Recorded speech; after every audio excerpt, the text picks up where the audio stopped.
The morning Peter Reed rode into Caldera Flats, the dust was so thick it swallowed the sun whole, and Evelyn Townsend was already standing in the road with a rolled map in her fist like a weapon.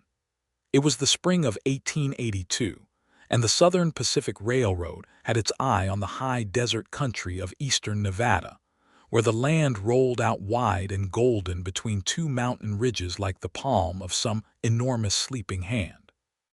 The town of Caldera Flats had grown up in that palm over the course of 20 years, shaped by water rights and cattle trails, and the stubborn persistence of people who had chosen to dig their lives into ground that the rest of the world considered worthless. There were 42 families within riding distance of the single main street, and every one of them depended, in some way or another, on the same underground aquifer that fed the creek running along the eastern edge of the settlement, a creek the locals called Copper Run for the faint mineral gleam it carried in dry months. Evelyn Townsend had lived in Caldera Flats for 11 years. She had come at 23 as a bride, following her husband James Townsend, who had believed with the particular faith of restless men that good land and hard work could build anything.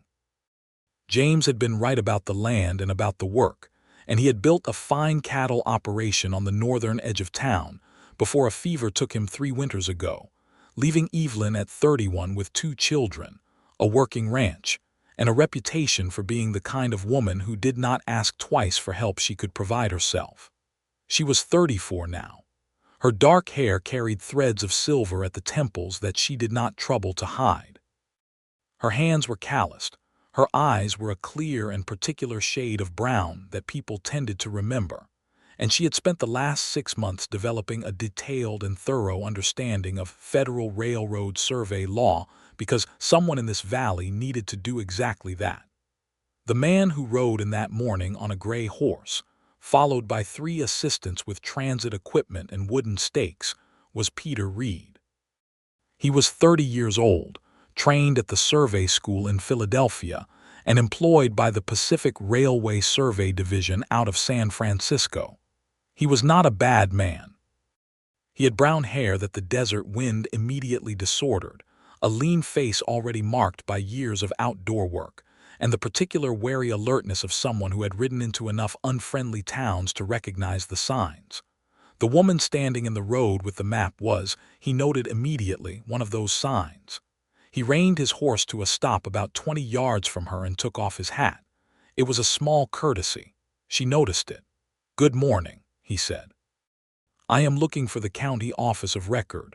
I have survey documents to file." "There is no county office of record in Caldera Flats," Evelyn said.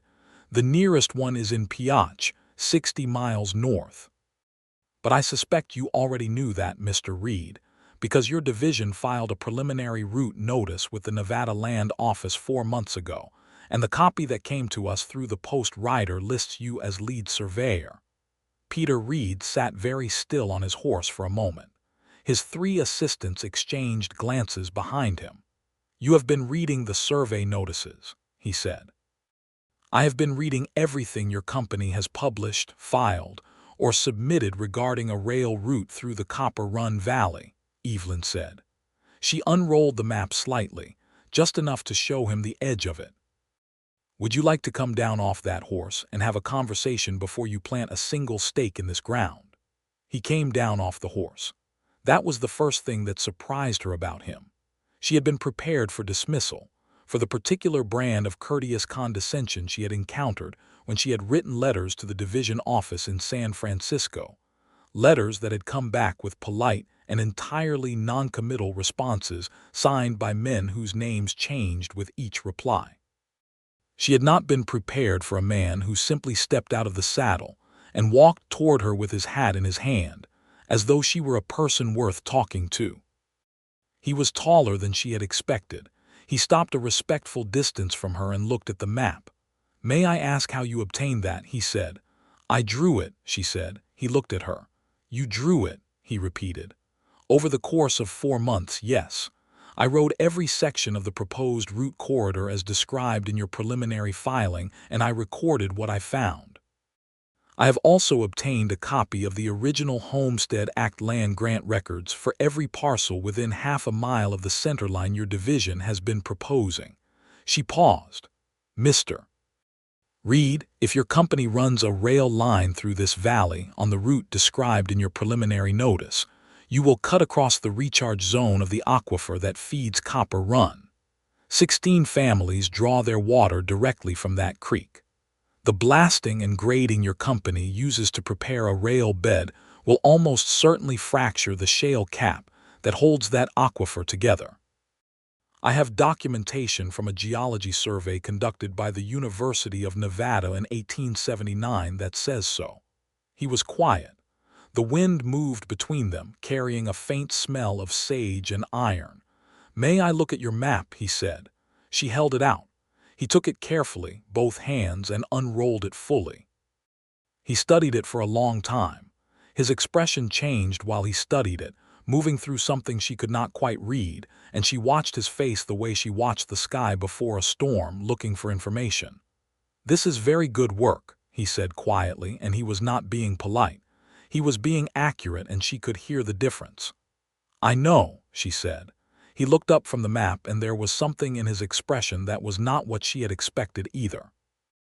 It was not amusement or irritation or the particular blankness of a man who had already decided not to hear her. It was something more like recognition, as though he had been looking at her work the way a person looks at a reflection. "Mrs. Townsend," he said, because he had already learned her name as well.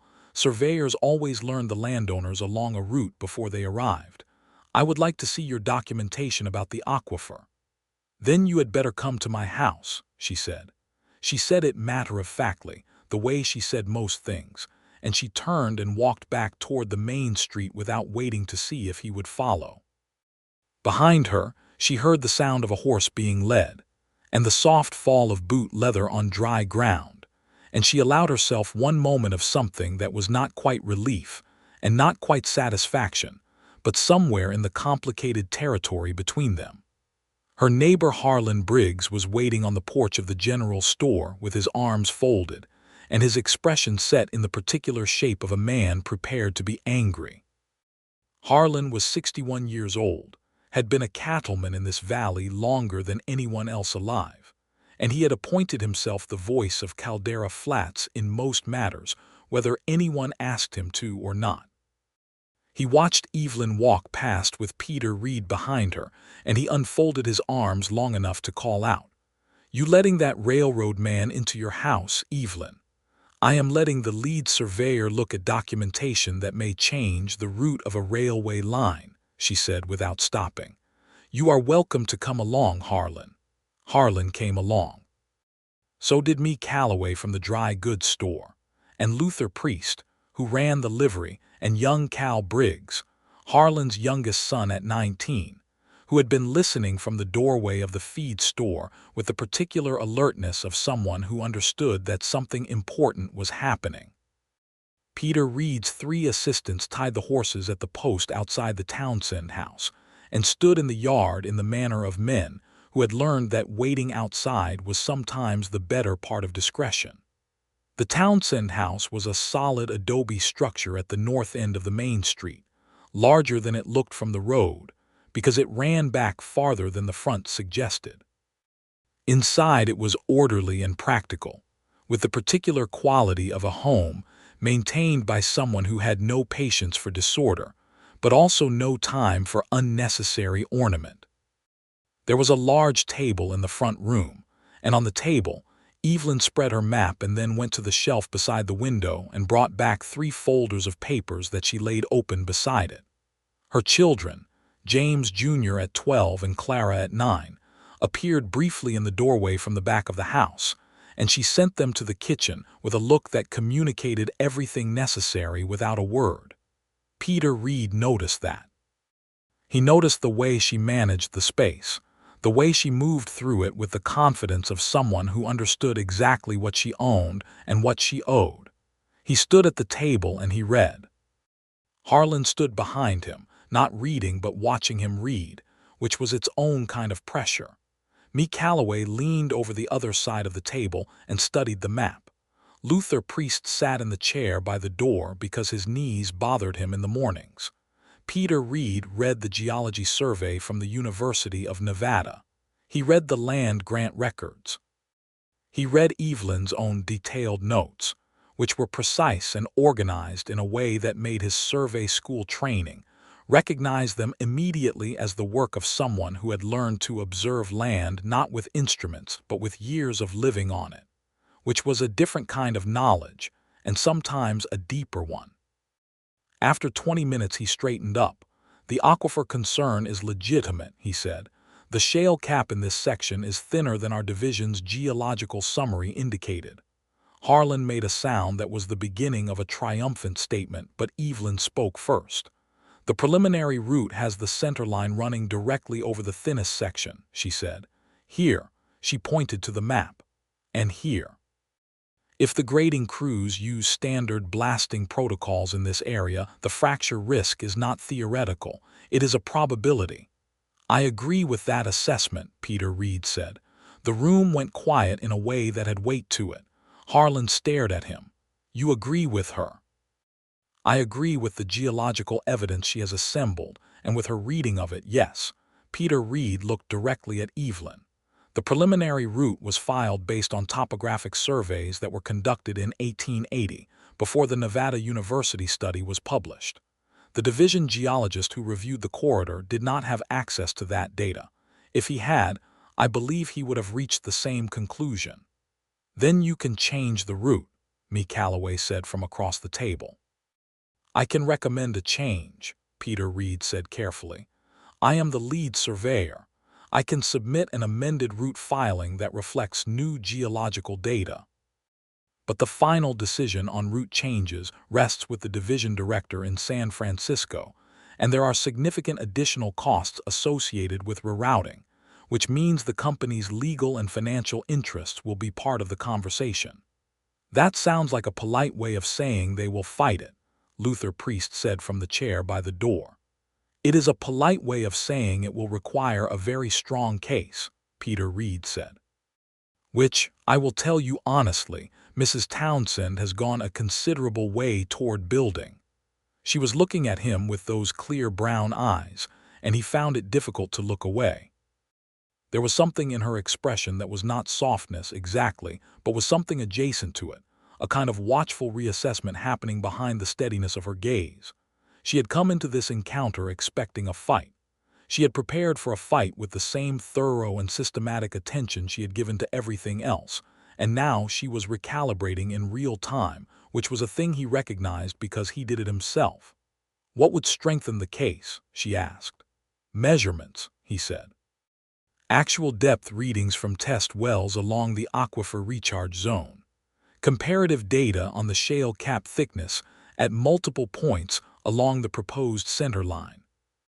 Witness statements from the families who depend on the creek, with specific documentation of how long they have relied on it and what alternative water sources, if any, exist in the region." He paused.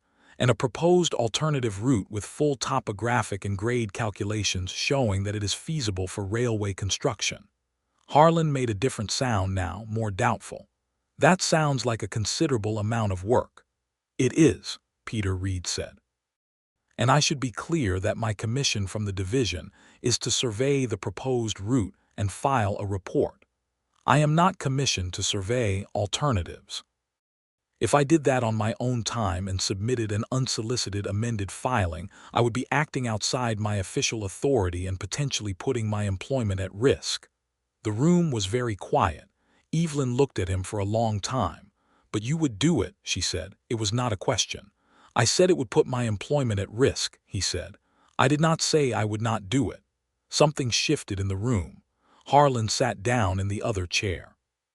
Me Calloway put her hand flat on the map in a gesture that looked almost like a vow. "What do you need from us?" Evelyn said.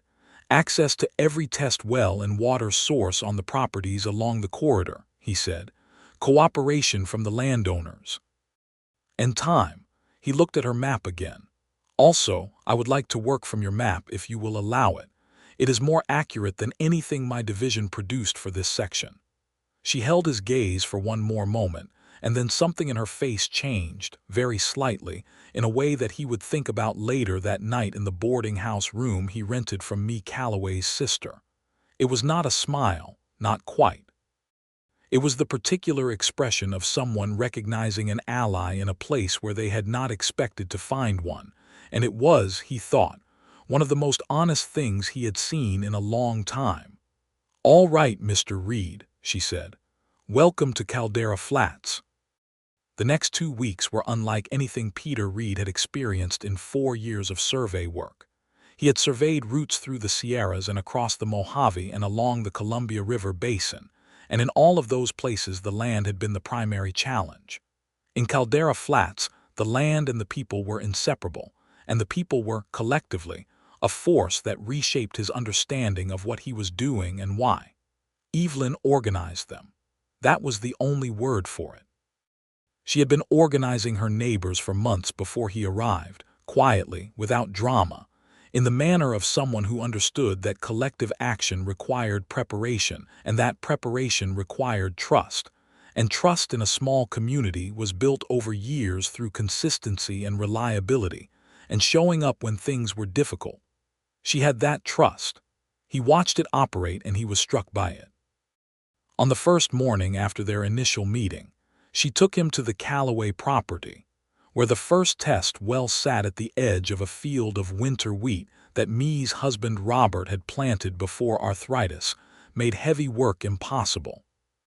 Robert Calloway was a quiet man in his early 60s who showed Peter the well with the careful pride of someone showing a visitor something sacred. The well had been dug by hand in 1868. It went down 42 feet to the aquifer. Robert had kept records of the water level every spring and fall for 14 years. Peter took those records and read them on the back of his horse while Evelyn rode beside him to the next property. He read them twice.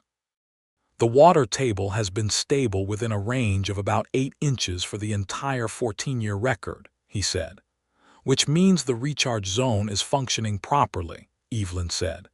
"No significant drawdown, no contamination.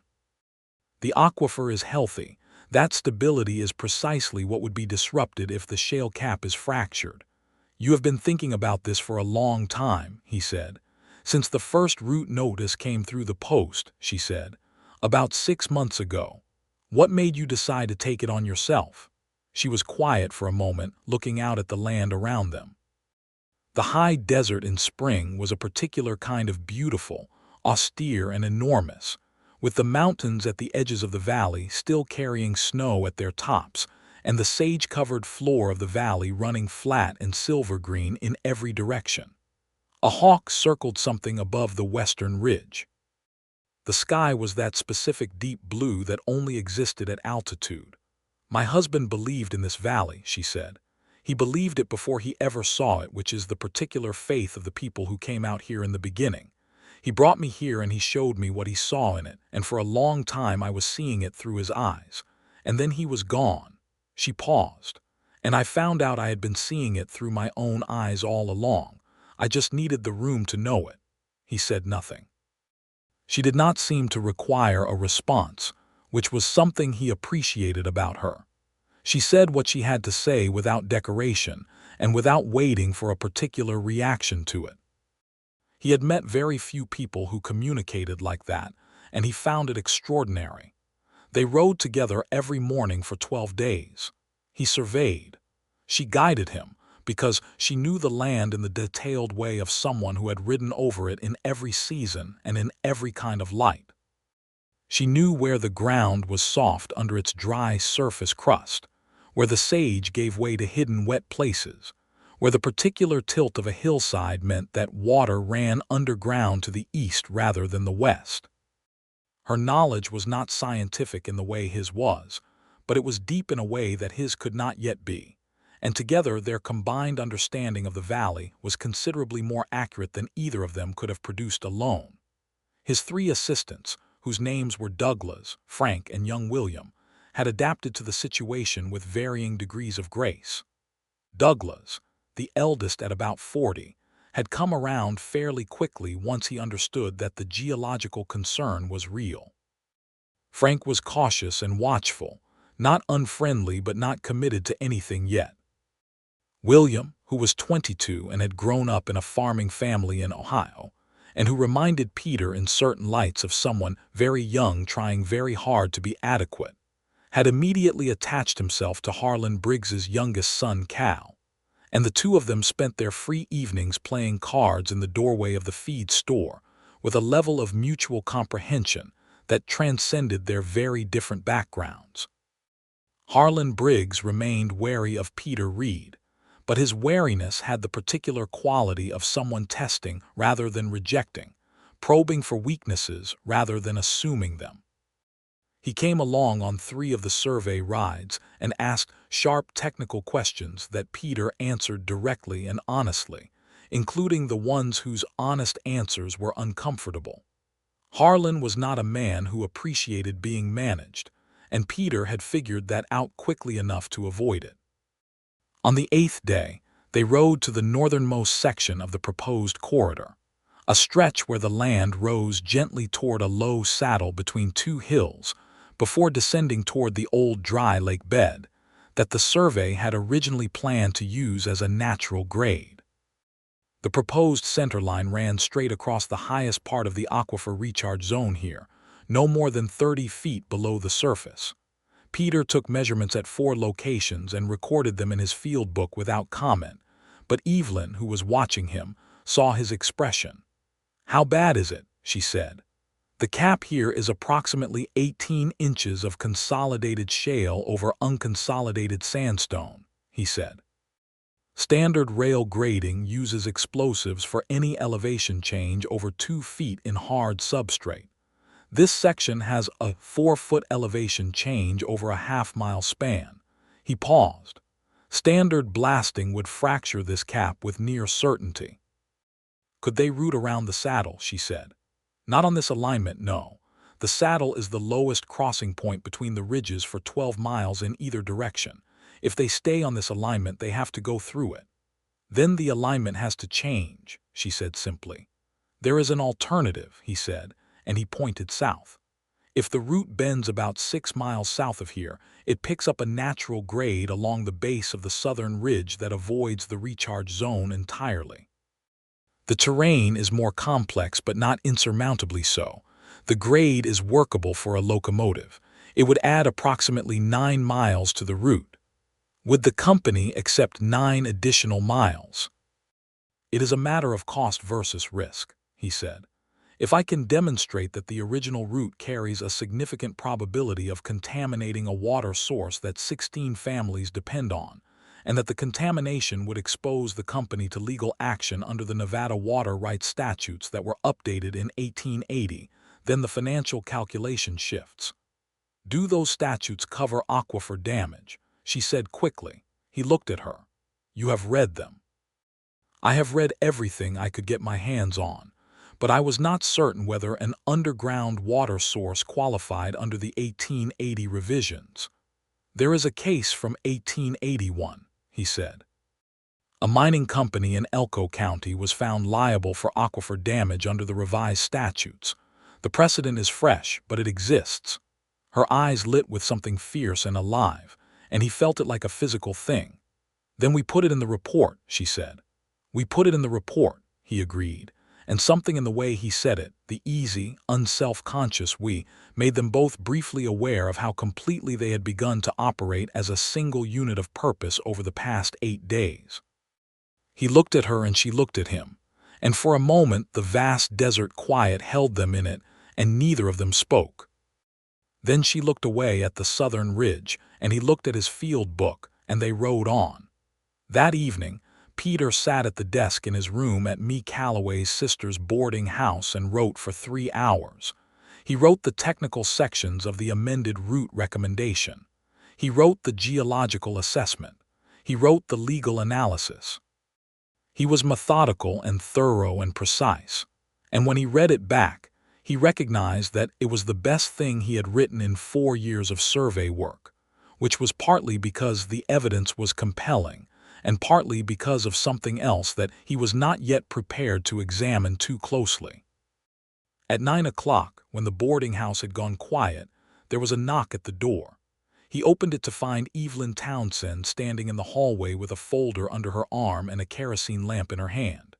She had changed from her riding clothes into a dark blue dress, and her hair was down, which he had not seen before, and the sight of it made him briefly lose track of where he was.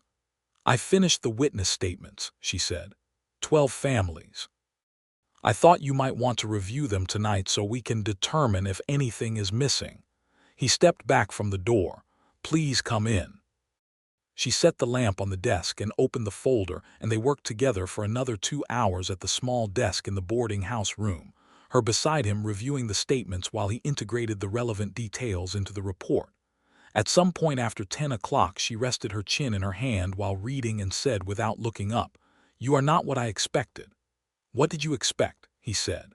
"Someone who would have ridden away by now," she said. "Most men in your position would have. It would have been the easier thing." "I have never been good at the easier thing," he said. She looked up at him. They were close together at the small desk, closer than they would have been in a more formal setting, because the desk was small and the documents were numerous, and neither of them had thought to rearrange. He could see the faint dusting of freckles across her nose that the desert sun had made, and the way one strand of her hair had come free from behind her ear, and the particular quality of her attention, which was the kind of attention that made the thing it was directed at feel fully seen. "No," she said softly. "I don't believe you are." Neither of them moved for a moment. Then she straightened and looked back at the papers and said, in a tone that was entirely professional, "The Miller family statement references the original 1869 water grant. We should pull that document as a primary source citation." "I agree," he said, and pulled the next sheet toward him, and they worked until nearly midnight. The morning of the 13th day brought trouble in the form of a man named Aldous Burke. Burke arrived at dawn on a fast horse, and he was not a surveyor. He was the Southern Pacific's regional land agent for Nevada and Utah, a stout man in his 40s with an expensive coat, and the manner of someone accustomed to making problems disappear through a combination of money, legal pressure, and personal intimidation. He had received a telegraph message from Peter Reed's division office 5 days earlier, a message Peter had sent requesting a formal extension of the survey window to allow for geological reassessment, and he had apparently read between the lines of that request with a speed and clarity that his comfortable exterior did not suggest. He found Peter at breakfast in the boarding house dining room and sat down across from him without being invited.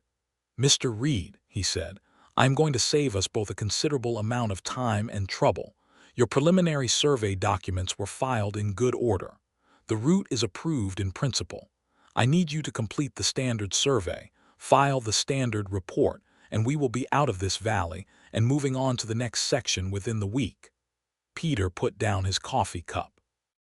"Mr. Burke, there is a significant geological concern with the proposed route that cannot be responsibly omitted from the survey report." "Geological concerns are for the division geologist to assess," Burke said, "not for field surveyors." "I am not omitting it from the report," Peter said quietly. Burke's manner shifted, not dramatically, not into overt threat, but in the particular way of someone recalibrating from one kind of pressure to another. "Mr. Reed, your career has been built on completing projects on schedule and on budget. This valley has gotten into your head. It happens to young surveyors. Take my advice and remember what you were sent here to do." "I was sent here to conduct an accurate survey and file an accurate report," Peter said. "That is exactly what I am doing." Burke's face went through several expressions and settled on something controlled and cold. "I would be careful, Mr. Reed, about whose cause you are lending yourself to. Mrs. Townsend is a persuasive woman. She has had more than one man in this valley doing things he regretted later." Peter felt something he kept very carefully controlled. He looked at Burke steadily. "I am going to ask you not to speak about Mrs. Townsend in that manner. She is a widow who has been organizing the community against a federally sanctioned infrastructure project," Burke said. "I am speaking about her objectively." "Then let me speak objectively as well," Peter said. The proposed route crosses an active aquifer recharge zone at a depth of 18 inches in its most vulnerable section.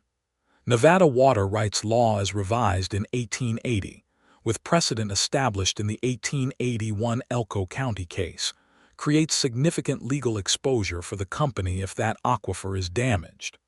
My amended route recommendation adds 9 miles, but eliminates that legal exposure entirely. If the company proceeds on the original route and the aquifer is damaged, the resulting litigation will cost considerably more than 9 additional miles of track. He let that sit. Burke looked at him for a long moment. Something in his expression suggested that the legal argument was reaching him in a way that the moral one would not have. You have prepared an amended route recommendation. I have. It is complete. On whose authority? On the authority of my professional judgment as lead surveyor, Peter said, which is the authority I was given when I was commissioned for this project. I cannot be commissioned to conduct an accurate survey and then be instructed to produce an inaccurate report. Those two things are incompatible. Burke stood up. He straightened his expensive coat with the careful movements of a man deciding something. I will be reviewing your report personally before it goes to the division director. That is your prerogative, Peter said. The report will speak for itself. Burke left the dining room, and Peter sat for a moment looking at his coffee. Then he got up, because Evelyn would be at his door in 20 minutes, and there were still 3 measurements to take at the southern ridge alignment before the report was complete.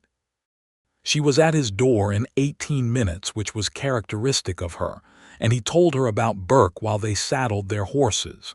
She listened without interruption and without particular surprise. He came to see me as well, she said when he finished. About a week before you arrived. He offered to purchase the Townsend property at fair market value and suggested that perhaps a fresh start somewhere else would suit my family better. Peter stopped with his hand on his horse's neck. What did you say to him?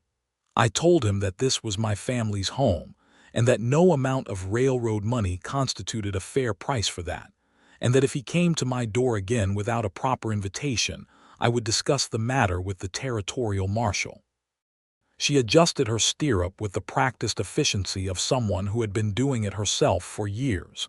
He did not come back. He is not a man who gives up, Peter said. Neither am I, she said, and swung up into the saddle with a grace that he watched for a moment longer than was strictly professional. The measurements at the southern ridge took the morning. The data confirmed everything the previous measurements had suggested. The alternative route along the southern ridge base was not only geologically safe, but actually carried a slightly more favorable grade for locomotive operation, a fact that Peter added to the report with some satisfaction, because it meant the amendment was not purely a concession, but a genuine improvement. They ate their midday meal at the top of a low hill overlooking the valley, having packed food because neither of them had thought to stop for breakfast after the conversation with Burke. Evelyn had brought biscuits wrapped in cloth and hard cheese and 2 tin cups for the canteen water, and they sat on the ground at the crest of the hill, and the valley spread out below them in the spring light, and it was, Peter thought, one of the finest views he had ever seen anywhere. How long have you been doing survey work? She asked. 4 years since I finished my training, he said. Before that, 2 years at the survey school in Philadelphia. Before that, I grew up in Virginia and I thought I would farm my father's land, but the land was sold when he passed and there was nothing to stay for. Virginia, she said, that is a long way from here. Everywhere is a long way from here, he said. That is the thing about this country. Every piece of it has its own world and you have to learn the whole language of each one. She was quiet for a moment, looking at the valley. James, my husband, used to say that the desert was a test. That it asked you a question every day and the question was always the same. Do you mean it? Do you really mean to be here? And if you answered yes, it gave you something back. Not water or grass or easy living. Something else, something harder to name. What do you think it gives back? He said. She considered this with the same seriousness she brought to geological data and legal statutes. Clarity, she said finally. It strips everything down to what is actually real, There is no pretending out here. The land will not allow it. He looked at her profile against the sky. No, he said. It won't. She turned to look at him, and for a moment they were simply looking at each other in the clear desert light, and something between them was as quiet and as present as the land itself. Then she smiled, which was the first time he had seen her do it without the complex overlay of purpose and strategy, just a real smile, unguarded and quick and completely transforming, and he felt it somewhere in the center of his chest like a struck bell. He looked back at the valley. He needed to look at something else for a moment. We should finish the measurements, he said. Yes, she agreed and stood up and brushed the dust from her skirt, and she was already herself again, already moving, and he got up and followed her. The report was completed on the evening of the 14th day. Peter wrote the final summary paragraph at the table in Evelyn's front room, because that was where all the documentation was, and because Harlan Briggs and Me Calloway and Luther Priest and Robert Calloway had gathered there for what had become, without anyone quite deciding it, a kind of vigil. The children, James Jr. and Clara, had been allowed to stay up past their usual time, because Evelyn had said simply that they should know what had been done in the defense of their home, and they sat on the bench by the fireplace with the particular stillness of children who understand that something important is happening. Peter read the final summary aloud to the room. He did not read it to be dramatic. He read it because these were the people it concerned, and they had a right to hear what was being said in their name. The report recommended the amended southern route on the basis of geological safety, legal risk mitigation, and operational efficiency. It cited the University of Nevada Geological Survey. It cited the 1880 Nevada Water Rights Revisions and the 1881 Elko County precedent. It referenced the 14-year water table records from the Calloway property and the 12 witness statements from Valley families. It included Peter's own measurements from the aquifer recharge zone and his calculations for the alternative grade. When he finished, the room was quiet for a moment. Then Harlan Briggs said, "That is a good piece of work, Mr. Reed." Coming from Harlan, this was approximately equivalent to an effusive declaration of admiration from anyone else. Peter recognized it as such. "Mrs. Townsend built the foundation of it," he said. "I put the technical language on top." "The technical language is not nothing," Evelyn said. She was standing beside the table, her arms crossed loosely, and she was looking at the report the way people look at a thing they have worked long and hard to make real. "Will Burke try to suppress it?" "He can try," Peter said. "But he cannot legally prevent a filed report from reaching the division director. The division director is a man named Harold Myers, and I have worked for him for 4 years. He is not corrupt. He is a practical man who responds to practical arguments, and the practical argument here is very strong." He paused. "I will take it to Piotch myself tomorrow and file it personally with the County Office of Record, which means it enters the federal land record and cannot be quietly made to disappear." "And then," Me Calloway said, "and then we wait for the division director's response," Peter said. "It could take 2 to 3 weeks." The gathering dispersed slowly, people saying their good nights with the particular warmth of a community that had been through something together and was beginning to believe it might have come through it intact. Harlan shook Peter's hand, which was something Peter had not expected, a firm, brief handshake that said what Harlan did not say in words. Luther Priest patted his shoulder on the way out. Me Calloway squeezed Evelyn's arm and said something quietly that made Evelyn bow her head for a moment with an expression Peter did not see, because he was gathering his papers. When everyone else was gone, he stood at the table and organized the documents into the oilskin portfolio he had brought for exactly this purpose. Evelyn lit a second lamp because the evening had grown dark while they worked. The children had gone to bed. The house was quiet with the deep quiet of a place that had been full of people and was now empty of them. "I want to say something to you," Evelyn said. He looked up.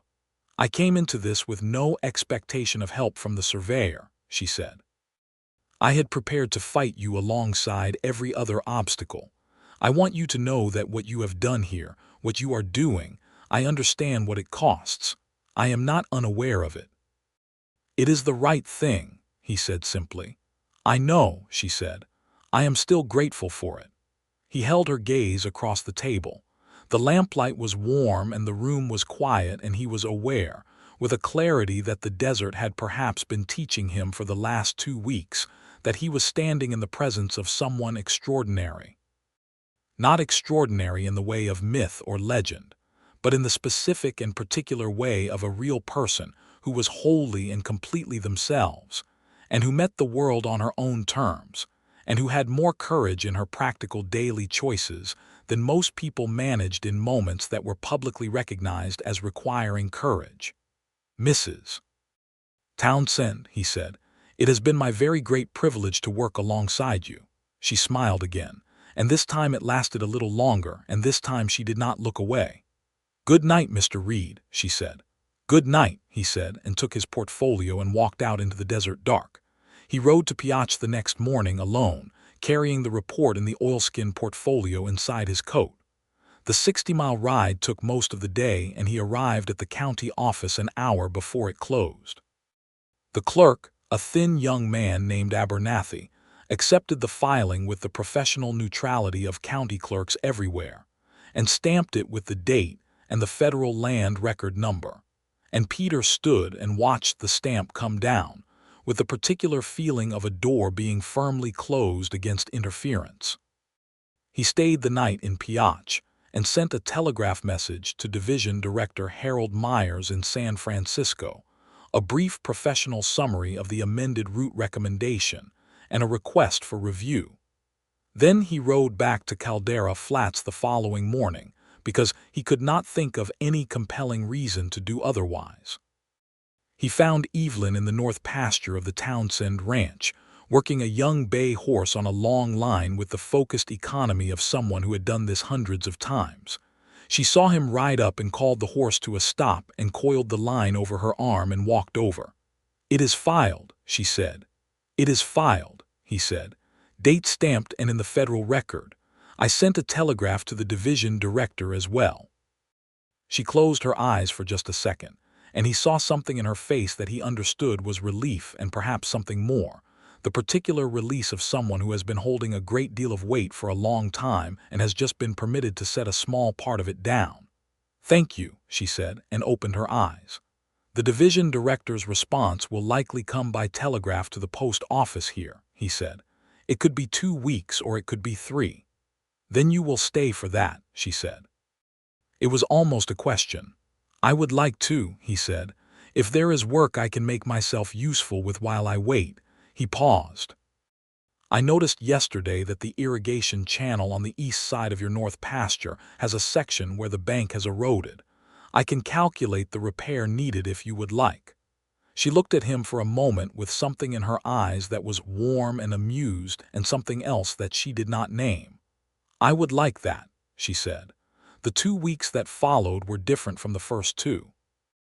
The urgency was still there in the background, the waiting, the awareness of Burke's continued presence in the valley, the knowledge that the decision was out of their hands and in the hands of people far away who had never seen this valley and did not know its particular quality of light in the late afternoon. But there was also something else in those 2 weeks, something that grew in the space that the urgency had left open. He worked alongside her on the ranch in the mornings. Not because he felt obligated, but because the work was there and he was there, and she did not refuse his help, and because there was something in working the same land together that was its own kind of language. He helped repair the irrigation channel, and he helped mend a stretch of fence on the eastern boundary, and he helped move a small herd of cattle from the north pasture to the south, because the spring grass in the south pasture was better at that time of year. He was not a rancher, and she knew things he did not know, and she told him what he needed to know without condescension, and he learned quickly, and they worked in the easy rhythm of people who have become accustomed to each other's pace. In the evenings they sat on the porch of the Townsend house after the children had gone inside. in two chairs that faced west toward the mountains, and they talked. They talked about everything and nothing, the way people talk when they are in the process of becoming important to each other, and both of them know it, but neither has yet said it aloud. He told her about Virginia and about the survey school, and about the routes he had worked before this one, the Sierra Nevada in a snowstorm, the Columbia River basin in spring flood, the Mojave in the kind of heat that made the air itself seem to be lying. She told him about coming west as a bride at 23, about learning the desert the way it demanded to be learned, about James, who had been a good man and a good husband and whom she had loved in the deep, uncomplicated way of two people who are well matched and who know it. "Do you miss him?" he asked one evening, and then worried the question was too direct. "I miss the life we were building," she said. "I miss having someone to build it with. James was a good partner. We knew how to work together." She paused. "I do not think I am the kind of person who can do this alone indefinitely." He said nothing for a moment. The mountains to the west were turning rose and orange in the last of the sunset light. "No," he said quietly. "I don't believe you are meant to." She turned to look at him. He was looking at the mountains.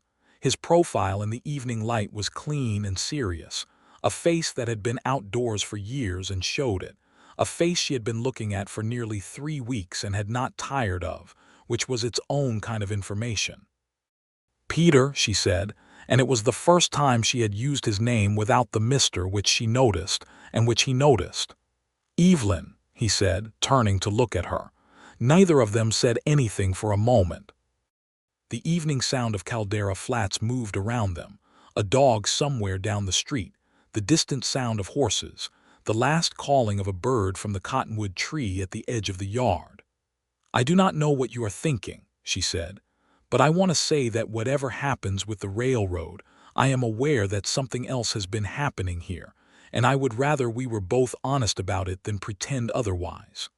He looked at her steadily. "I am thinking," he said, "that I have been in a great many places and I have not wanted to stay in any of them the way I want to stay here. And I believe that has as much to do with you as it does with the valley, which is something I did not expect and which has required some adjustment." "Some adjustment," she said, and the slight lift of her voice was not quite a laugh, but it carried warmth, and she was looking at him with those clear brown eyes, and the particular expression he had been coming to know as her version of joy, carefully held, not hidden but not given away without consideration. "A considerable amount of adjustment," he said honestly. She reached over and put her hand over his where it rested on the arm of the chair. It was a deliberate gesture, unhurried and clear. "Good," she said. He turned his hand over and held hers, and they sat together as the last of the light left the mountains, and the stars came out over the desert, one by one and then all at once, the way the stars do in the high desert where there is no other light to compete with them, vast and cold and brilliant above the warm small circle of two people finding their way toward each other. Cal Briggs came running from the direction of the post office on the morning of the 17th day after the filing, and he was running at the particular speed that young men run when they are carrying news they are proud to carry.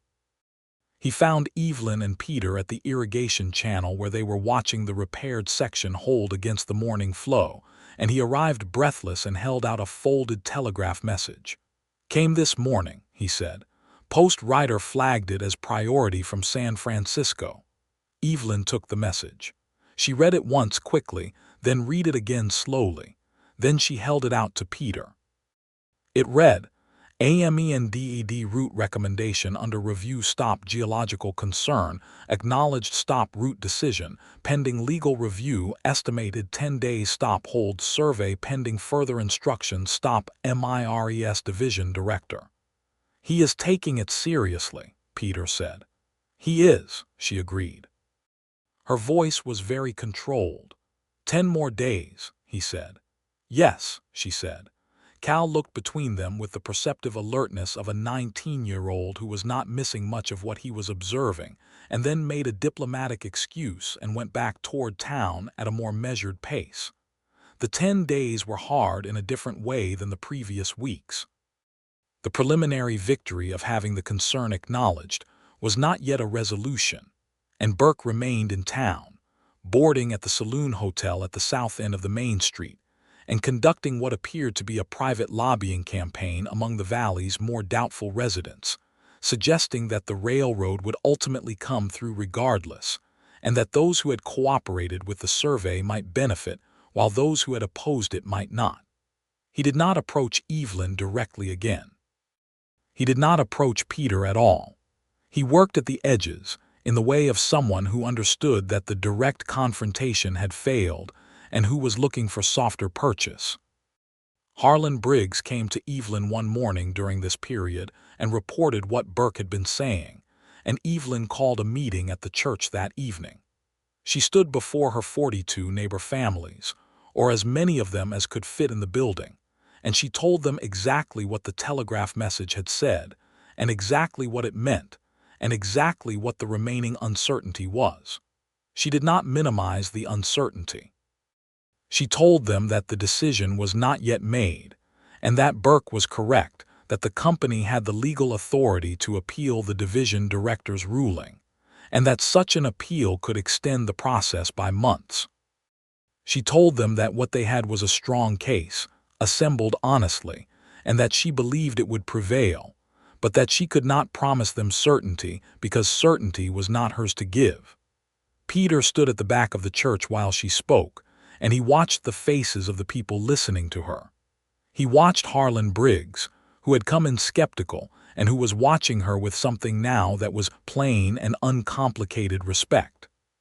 He watched me Calloway and Robert with his arthritic hands folded in his lap. He watched the younger families, the ones with small children, who carried in their faces the particular anxiety of people for whom failure here was not inconvenience but devastation. He watched Luther Priest, who was nodding slowly as though each of her words was landing in a place that had been prepared for it. He watched her and he thought, this is what a person looks like when they are exactly where they are supposed to be, doing exactly what they were made for.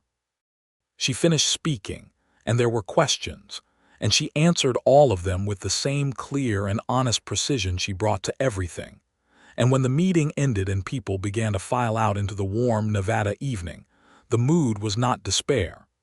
It was the specific kind of calm that comes from having someone speak the truth about a difficult situation, and having the difficult situation be, on balance, endurable. He waited until most of the people had gone, and then he walked to where she was standing by the front of the church, straightening the papers she had brought with her. "You should speak before legislatures," he said. She looked up, surprised by the comment. "I speak before my neighbors," she said.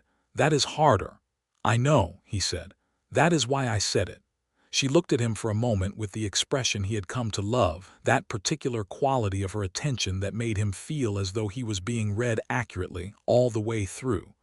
"Walk me home," she said. They walked the length of the main street of Caldera Flats in the evening quiet. The stars were beginning above them. Somewhere a fiddle was being played in the saloon, a real, upbeat and a little ragged, and the sound of it followed them down the street. He reached for her hand in the dark without announcement, and she gave it to him, and they walked the rest of the way home hand in hand, which felt in Caldera Flats in 1882 like the declaration that it was. James Jr. was still awake when they came in, sitting at the kitchen table with a book. He was 12, and he had his father's coloring and his mother's eyes, and a quality of stillness that Evelyn said James had also had. He looked at Peter without hostility or suspicion, just the steady assessment of a boy who had been thinking about this for a while and had come to some conclusions. "Is it going to be all right?" he said. "Not about the railroad specifically, about everything." Evelyn crouched down to his level even though he was almost as tall as she was now, the way mothers do when the moment requires it regardless of the practicalities. "Yes," she said, "it is going to be all right." He looked at her and then at Peter. "Good," he said, and went back to his book. The telegraph from Division Director Myers arrived on a Thursday morning, 9 days after the first one, brought by a post rider who had ridden through the night, because the telegraph operator in Piach had flagged it as urgent and paid the rider double to move fast. The post rider found Evelyn at the ranch and Peter in the yard mending a gate hinge and delivered it to Evelyn because it was addressed to her. She read it standing in the morning sun with the paper in both hands, and Peter watched her face. He saw the moment it changed. She looked up at him, and her expression was something he had not seen before on her face, a fullness and a brightness that broke the careful containment she kept around her feelings the way dawn breaks the careful dark of the night, gradual and then total. "The amended route is approved," she said. "Southern alignment, 9 additional miles. The original route is formally withdrawn. Construction is to proceed on the new alignment only." She paused. "Burke's authority over this project has been transferred pending a review of his conduct." Peter breathed out slowly.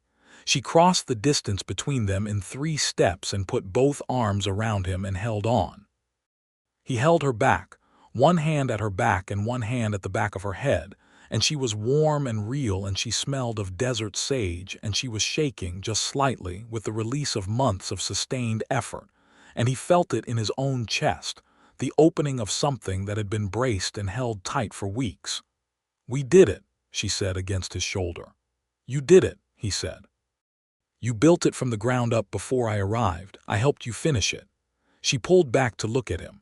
Her eyes were bright and her face was flushed and she was more beautiful than he had the words for, which was not a lack he had expected in himself. "We," she said firmly. "We did it."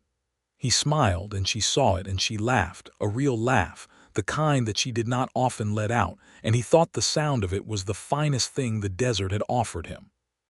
The celebration that happened in Caldera Flats that evening was the specific and heartfelt kind that small communities produce when they have survived something together. Me Calloway produced an improbable quantity of food from the general store kitchen. Luther Priest contributed 2 bottles of whiskey from a locked drawer in the livery office that no one had previously known existed. A fiddler named Santos, a Mexican-American man who had worked cattle in the valley for 12 years, and whose musical talent was the valley's most dependable form of recreation, set up on the porch of the general store and played from sundown until well past midnight. Peter danced with Evelyn twice. The first time was a reel, because everyone was dancing and it would have been strange not to, and they were both laughing because neither of them was particularly graceful in a reel, and it did not matter. The second time was a slower tune that Santos played late in the evening, something gentle and lilting, and they were the only ones dancing because by then the older members of the gathering had retreated to their chairs, and the younger ones were talking in groups, and the fire at the edge of the yard had burned down to a steady warm glow. He held her and they moved together slowly, and she had her head slightly tilted toward him, and he said quietly, near her ear because the fiddle required it, "I need to ask you something." "Ask it," she said.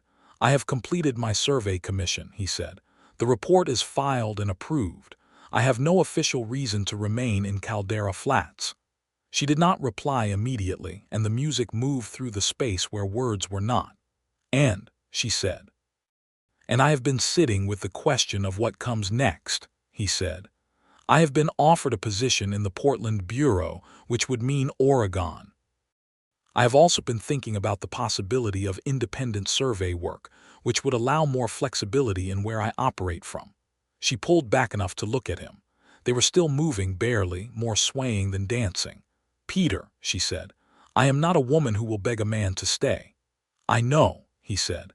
"I am not a man who needs to be begged. I am a man who needs to know whether staying is a possibility or a fantasy before I build my future around it." She looked at him for a long time in the firelight. The fiddle played on. "It is not a fantasy," she said. He stopped moving altogether. "Then I would like to talk to you about what it might actually look like," he said. "Not tonight, but soon, if that is all right." "That is all right," she said, and put her head against his shoulder, and they stood still together while the music continued. And around them Caldera Flats went about the business of celebrating its survival and its future.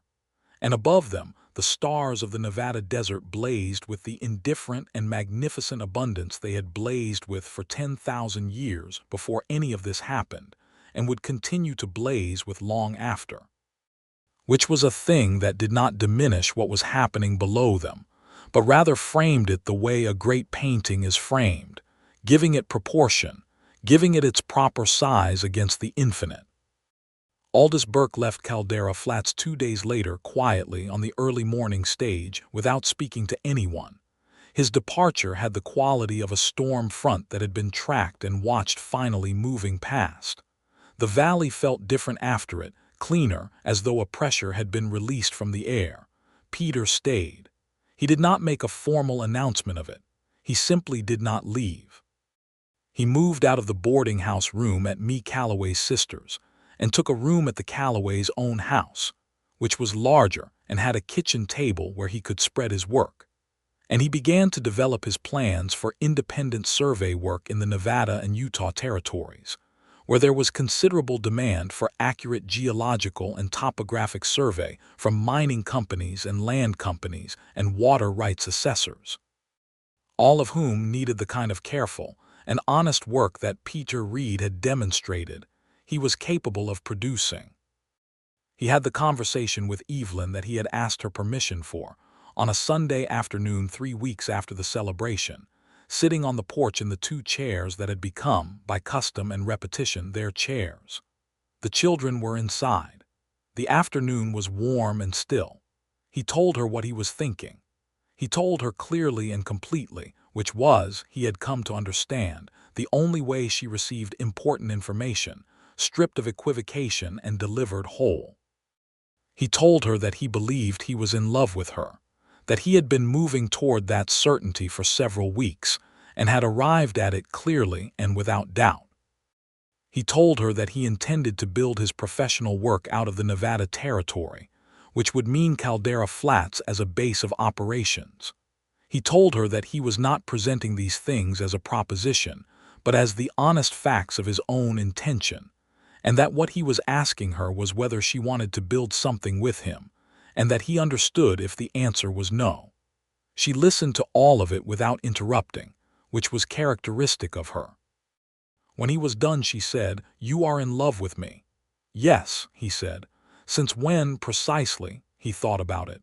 "Since the afternoon on the hill when you told me what the desert gives back," he said. "Clarity, you said."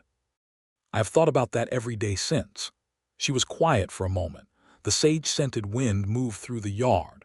"I am in love with you," she said simply. "I have been for some time, and I have been waiting to say it until you said it first, which I realize is not entirely consistent with my general approach to things, but seemed appropriate in this case." He laughed, and she did too, and he reached across and took her hand, and she turned it over and held his back. "I want to ask you to marry me," he said. "I'm not asking yet because we have known each other 7 weeks, and I would like to proceed at a pace that is respectful of everything that comes with what you are and what your life is here. But I want you to know that is where I am headed." 7 weeks and 4 days, she said. "I have been counting as well," he agreed. She squeezed his hand. "Then let us proceed at a pace that is respectful," she said, and smiled at him. And the smile was entirely and completely unreserved. And the desert lay all around them, golden and vast in particular, and somewhere in the cottonwood tree at the edge of the yard, a bird was calling in the warm afternoon air, and everything was exactly and fully itself. The weeks that followed were the best of Peter Reed's life, though he did not have the vanity to declare that while they were still happening. He came to know Caldera Flats not as a site to be surveyed, but as a place to be inhabited, and the difference was enormous. He came to know Harlan Briggs, who was, under the considerable layer of protective bluster, a man of deep loyalty and genuine wisdom about land and cattle, and the particular demands of a life built in hard country. He came to know Me Calloway and the domestic architecture of the general store, which served as the valley's informal communication hub, newsroom, and meeting place simultaneously. He came to know young Cal Briggs, who had decided by some internal process that Peter was trustworthy, and had attached himself accordingly, appearing in useful ways and asking intelligent questions about survey work, and generally making himself so helpful that Peter began to think about whether independent survey work required a junior assistant. He came to know James Jr. and Clara, which was a slower and more careful process, and one he did not rush. He let them come to him at their own pace and on their own terms. James Jr. came around first, interested in the instruments, the transits and compasses and levels, and Peter taught him to use them on a Saturday morning in the south pasture, and watched the boy's focused absorption, and thought that the capacity for precision and patience were the things that made a surveyor, and that James Townsend Jr. might have both.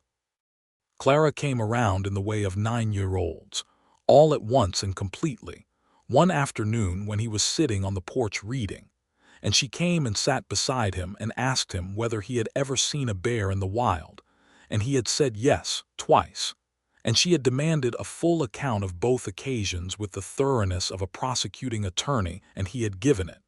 And after that she greeted him every morning by name, and that was that. It was Harlan Briggs who said it to him directly, on an October morning when the air had turned, and the mountains were beginning to show color at their tops. They were riding the northern boundary line of the Briggs property together, checking fence, and Harlan said without preamble, "You are going to ask her?" "Yes," Peter said. "Good," Harlan said. They rode on for a while.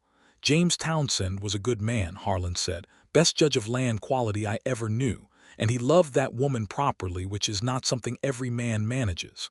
"No," Peter agreed. "You have good judgment," Harlan said. "About land and about people. That matters." It was the closest thing to a blessing he was going to receive from Harlan Briggs, and he received it accordingly. He asked her in November, on a cold, clear evening when the first real frost had come to the valley, and the air smelled of pine from the mountains and wood smoke from every chimney on the street. He had prepared for this with the same thoroughness he brought to survey work, which meant that he had been thinking about it for months, and had considered it from every angle and arrived at a conclusion he was fully committed to. He was not nervous in the way of men who are unsure. He was something else, a focused and grateful anticipation. He asked her in the kitchen of the Townsend house after supper, when the children had gone to bed and the dishes were done, and the lamp was burning and the house was warm. He got down on one knee on the kitchen floor, which made her eyes go wide and then immediately soft, and he held her hand and he said, "Evelyn Townsend, I came to this valley to survey a line through the land, and you showed me how much I did not know about looking at things. I have learned more from you in 4 months than I learned in 4 years of traveling this country alone. I want to keep learning from you for the rest of my life. I want to build something here with you. Will you marry me?" She did not make him wait. "Yes," she said. "Yes," and pulled him to his feet. And when he kissed her, it was the first time, and it was warm and real and unhurried, and the kitchen was lit with the quiet gold of the lamp, and outside the first winter stars had come out over the Nevada desert, and everything that had been in motion toward this moment settled into place with the solid and final quality of something genuinely good. They married in the Caldera Flats Church on the first Saturday of December, 1882, which was a cold, bright day with a sky so blue it looked painted. The church was full, because everyone in the valley came, which was every family within riding distance, some of them having ridden through the previous night to arrive in time. Me Calloway arranged the flowers, dried wildflowers from the summer stored for exactly this kind of purpose. Santos played the fiddle and brought 2 other musicians, a man with a guitar and a man with a mouth harp, and the music was simple and true. James Jr. stood beside his mother in his good clothes with the gravity of a boy who understood what this day was, and Clara sat in the front pew between Harlan Briggs and Robert Calloway, and held a small bunch of dried flowers and looked, according to several people who reported this afterward, as though she might burst with satisfaction. Peter's 3 former survey assistants were there. Douglas had ridden from Piatch, where he was on a new assignment, Frank had come down from the north where he had been working, and William had stayed in the valley for the fall, working on the Briggs ranch with Cal, and was present looking pleased and slightly tearful. The minister who performed the ceremony was a Methodist man named Abbott who came to Caldera Flats twice a month on his circuit, and he was a plain speaker who said what needed to be said without excess, which was exactly right for these two people. When Abbott asked Peter Reed whether he took Evelyn Townsend to be his wife, he said, "I do," in a clear voice that carried to the back of the church. When he asked Evelyn Townsend whether she took Peter Reed to be her husband, she said, "I do," in a voice that had the particular quality she put into all of her most important declarations, clear and completely certain, with nothing held back. They exchanged rings that Peter had purchased from a silversmith in Piach, plain silver bands, with a simple engraved pattern along the edge. And when he put the ring on her finger, she looked at it, and then at him, with the full, unguarded version of her expression, and he thought there was nothing in the world he would not do to be worthy of it. The celebration afterward was predictably tremendous. The cold drove everyone into the general store and the feed store and the church hall and the spaces between, and Santos and his musicians played, and the whiskey bottle from Luther Priest's locked drawer made another appearance, alongside its several cousins. And the food that the valley's women produced was extraordinary in both quantity and quality, and Harlan Briggs made a speech that was largely incoherent with emotion and entirely sincere. And Peter said a few words that were better organized and equally sincere, and Evelyn said nothing because she had already said everything that needed to be said, but she stood with her hand in Peter's and looked at the people of the valley she had fought for and loved, and the expression on her face said more than any words. They moved Peter's belongings from the Callaway house to the Townsend house that week, which was a practical operation that James Jr. supervised with an organizational thoroughness he had clearly inherited from his mother. Peter brought his instruments and his field books and his survey equipment, his professional library of 36 technical volumes, and a single personal item of note, a small oil painting of the Virginia hills that had belonged to his father and that he had carried in his pack for 4 years across the Western Territories. He hung it on the wall of the front room, and Evelyn looked at it for a long time. "It is beautiful," she said. "Those hills look so green." "They are," he said, "very different from here. Do you miss it?" He looked at the painting, then at her, then at the window that looked out over the desert valley he had come to know as intimately as his instruments would allow. "No," he said, "not any more." The winter was cold and long in the way of Nevada winters, but inside the Townsend house it was warm, and inside it something was being built that was different from what either of them had had before, though no less real.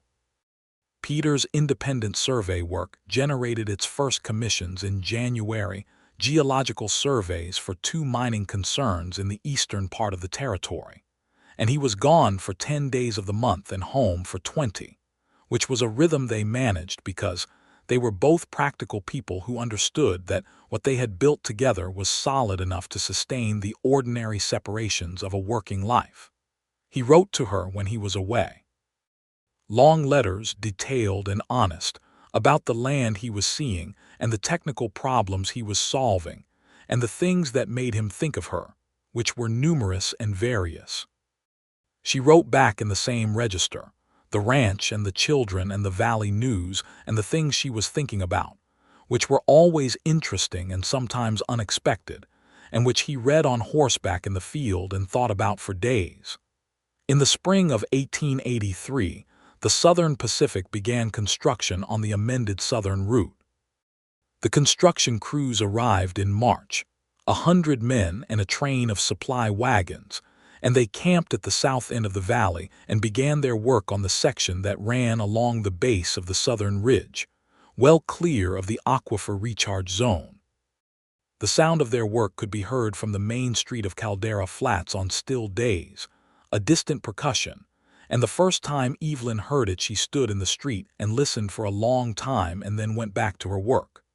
The construction foreman, a large, steady man named Collins, came to town in the first week to introduce himself and to reassure the community that the construction would respect the established boundaries. He was not Burke. He was a working man in a working landscape, and he spoke to Evelyn and Peter and the other residents with a directness that was comfortable. There were no incidents. The railway work proceeded on its amended alignment, and the aquifer and copper run and the 16 families who depended on them remained undisturbed. In June of 1883, Evelyn told Peter that she was expecting. She told him in the kitchen, where important things in their life together seemed to happen, early in the morning before the children were up. He was sitting at the table with his first cup of coffee, and she came and stood in front of him, and simply said it.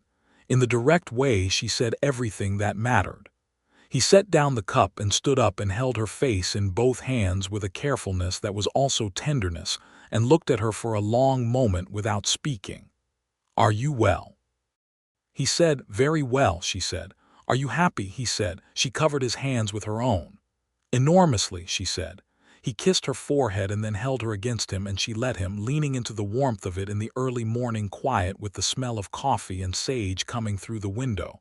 "A boy or a girl, do you think?" he said. "A boy," she said. "I have a feeling." She was right. On a cold, clear morning in the second week of February, 1884, Thomas James Reed came into the world in the Townsend house with me Calloway, and the Valley's midwife in attendance, and Peter in the hall outside the door, which was where husbands remained in 1884, and which was one of the few customs of the time that he found genuinely difficult to observe. When me opened the door and told him he could come in, he crossed the room in 2 steps and sat on the edge of the bed and looked at Evelyn, who was exhausted and bright-eyed and entirely herself, and then at the small red creature she was holding. "Thomas," she said. "Thomas," he agreed, and touched the tiny fist with one careful finger, and the tiny fist closed around it with the extraordinary and automatic grip of the newborn, which he had been told about but which no description had adequately prepared him for, and something in his chest made a sound like a note being struck on an instrument he had not previously known he carried. James Jr. came in next and stood very straight at the foot of the bed, looking at his small half-brother with an expression of complex and genuine emotion that he did not try to hide, which Peter thought was admirable. Clara came in after him and immediately wanted to hold the baby, and had to be firmly but kindly redirected by the midwife. And then me Calloway appeared at the door and said that if anyone was planning to eat today, there was food on the kitchen table, and the ordinary life of the house reasserted itself around the new and extraordinary fact at the center of it. That evening, after the visitors had gone and the children were in bed and the house was quiet, Peter sat on the edge of the bed where Evelyn was resting with Thomas in the crook of her arm, and the lamp was burning low, and outside the Nevada winter stars were doing what they always did, blazing and unconcerned and magnificent. "Evelyn," he said softly, because the baby was very close to sleep and so was she. "Yes," she murmured. "I rode into this valley 2 years ago to draw a line through it," he said. "I had no idea what I was riding toward." She opened her eyes, dark and warm in the lamplight. "Are you glad you found it?" she said. He looked at her, his wife, in the house that was their home, in the valley they had defended together, with their son in her arms and her children asleep down the hall, and the whole of the desert night breathing around them outside. "I am the gladest I have ever been of anything," he said. She smiled, the full and unguarded smile, and closed her eyes again, and Thomas slept, and the lamp burned, and the stars turned above the Nevada desert as they had always done, indifferent and brilliant and entirely indifferent to the small, fierce lights burning below them, the lights of people who had built their lives in hard country and called it home. The railroad was completed through the southern Nevada Territory in the fall of 1884, and the first train passed through the amended section in October, running along the base of the southern ridge exactly as the amended survey had specified, well clear of Copper Run and the aquifer beneath it. The families of Caldera Flats gathered on a clear autumn morning to watch the train pass, which it did with its particular noise and smoke, and the magnificent improbability of a locomotive on new track. And Copper Run ran on, clear and mineral bright, exactly as it had always run. Harlan Briggs stood beside Peter Reed as the train went past, and he watched it with the weathered expression of a man who has seen a great deal and expected very little from the world's complicated machinery and been occasionally and gratefully surprised. "Well," he said, when the sound of it had faded south. "Well," Peter agreed. Harlan looked at him sideways. "She was right," he said. "She was always right," Peter said. Harlan made the sound that was his version of a laugh. "Do not tell her I said so." "She already knows," Peter said. Evelyn was standing a little further along the watching line, Thomas on her hip at 8 months old, one hand on Clara's shoulder, James Jr. at her side with the height he had recently and suddenly acquired, looking at the fading smoke of the departing train with an expression of complete and settled satisfaction. She turned and found Peter's eyes across the gathering of people, and she looked at him with the particular look she gave him sometimes, quiet and full and entirely present. That said everything the two of them had become to each other in the clearest possible language.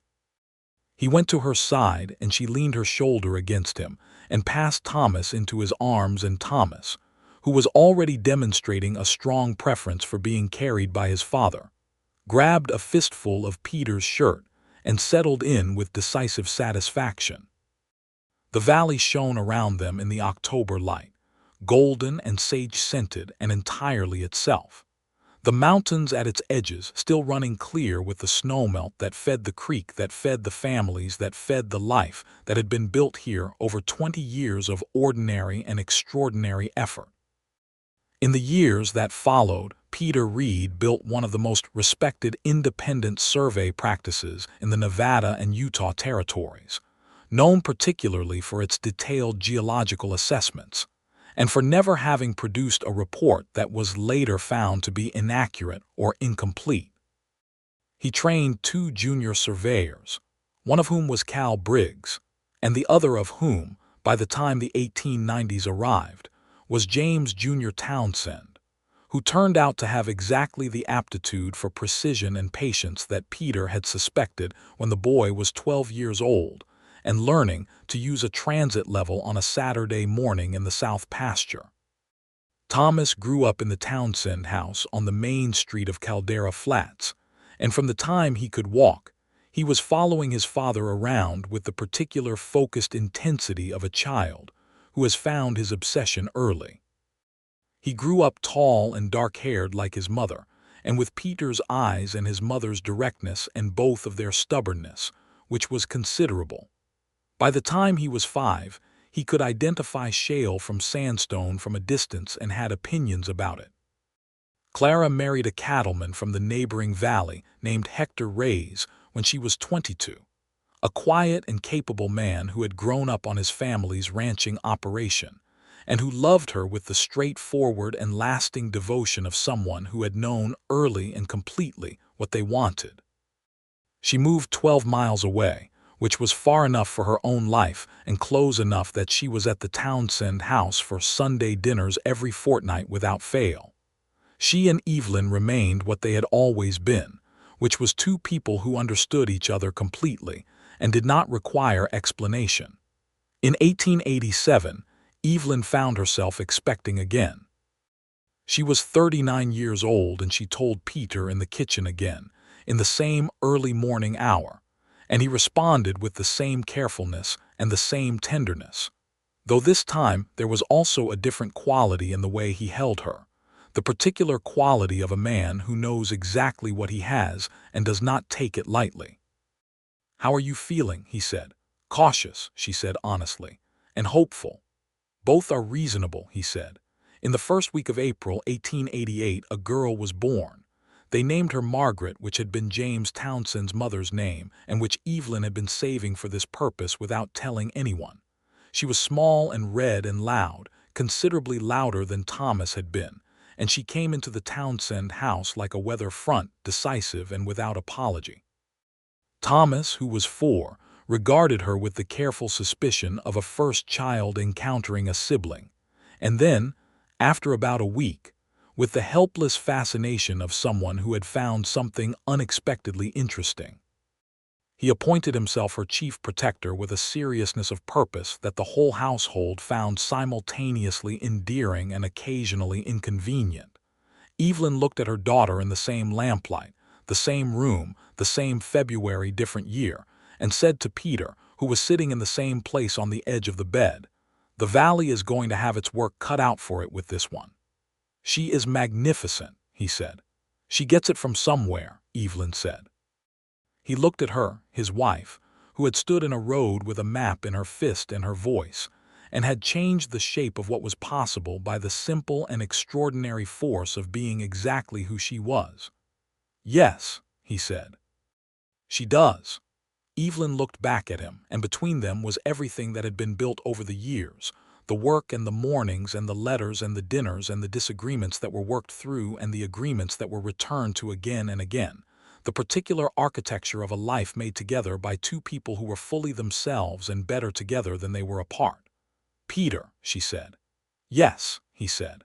"I am glad it was you," she said. He took her free hand and held it. "So am I," he said. "Every single day, so am I." Outside, the Nevada desert winter held its ancient quiet, and Copper Run ran clear beneath the stars, and the valley that Evelyn Townsend had fought for with nothing but a map and her voice, and that Peter Reed had fought for because the map was true and the voice was right, lay open and enduring and alive, as it would lie for generations after them, fed by the water they had kept,